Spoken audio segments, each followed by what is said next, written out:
Hey, what's up mga Meg? So for today's video, flower girl lang naman ang person, ang nag-iisang Ate Nitch. So isa siya sa mga flower girl sa wedding sa among neighbor nga as in silingan ra jud kayo, like tapad ra kayo migbalay, and isa sila sa pinakamaayo na mga silingan, and every time nga naami or sila'y occasions or what, maghinatagay ra pud mig mga food. So isang kamot sa mga nakarelate.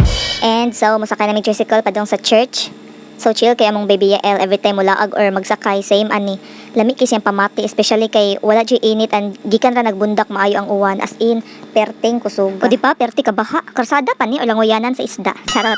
Tanawa nag close open na pud among palangga. Karelak bas pamati baby Yael oy. Awa, close open pa more. Close open nang close open. And syempre magpagasolina pud ta alangan na magpahubsan ra. Makaabot pa baka tanis misa. O si perti na jud lamias tulog sa akong anak shi. Sama kalami sa inasal later. Charot. So naabot nami sa church, and good thing is wala pod mi na late behind sa among mga kaagi sa kinabuhi. I mean, sa among naagian nga baha. Fast forward, nag-start na ang wedding mass, and kaning nagrampa karon sa aisle is ang groom sa among neighbor nga si Marmar. Shout out Mar and Vince. Congratulations and best wishes. Ay, wa pa man din nahuman ang kasal. Stay tuned lang mo, basin di ay naapay mo angal. Charot, just kidding. And di ara tong kamegs nga paspas kay nakalakaw sa altar, no? Waman untay yung taxi nga nagpaabot. Charot. Pero in fairness, syupag gihapon kayo bisag ako ray nag-make up. Medyo dinalian pa jud kay double time ang panahon. So kaning nirampa karon is pamangkin na siya sa bride, ang maid of honor.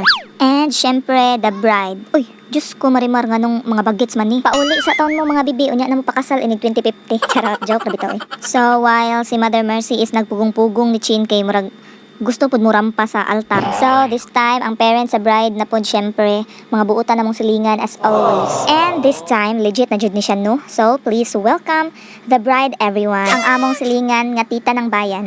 Pinangga sad kanin niya si Yael, just like pag baby pud nilang Nitch and Chin. O diba ti imay na kaayo dala sip-sip ba? Charis, joke ra bitaw ay imong tuo ha kay pang content ra jud ni ako ah. Char. Hep, wa mi nag video while nagmisa, no? Picture taking moment na ni nga time, so ay ragkaguol. So I'm with my cousins, Ninya and Muriel.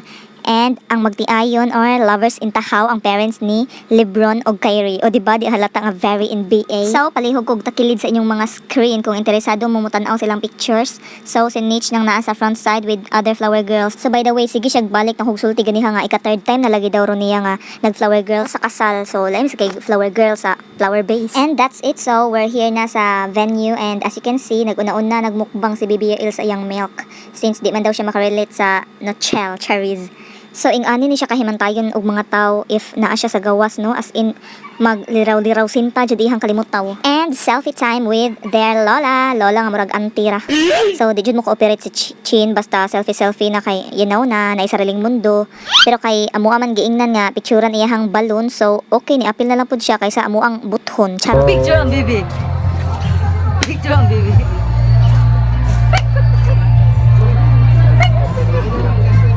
So nanulod mi imbis okay na among pagkahimutang kay nibunok og balik ang makusog nga uwan sa kalawm ba. So naintriga jud si Yael sa mga lights nga naglihok-lihok sa kisame. So wa jud na siya hunong sa pagtutok diha sa kisame ba. Anyways, naday dira sa loyo na mo ang newlywed.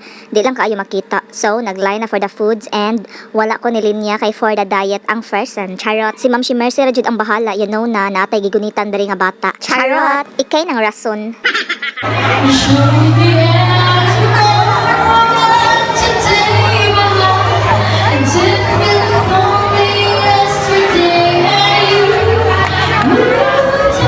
Oh, diva, very good kaayo nga pagkalola.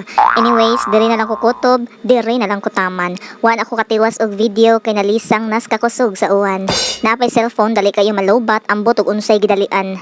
So by the way, October 22 pa ini nga mini vlog, and karon ra giganahan og edit ang inyong ante kay giharian nas katapulan. Charing. So until next mini vlog, God bless you everyone, and I thank you.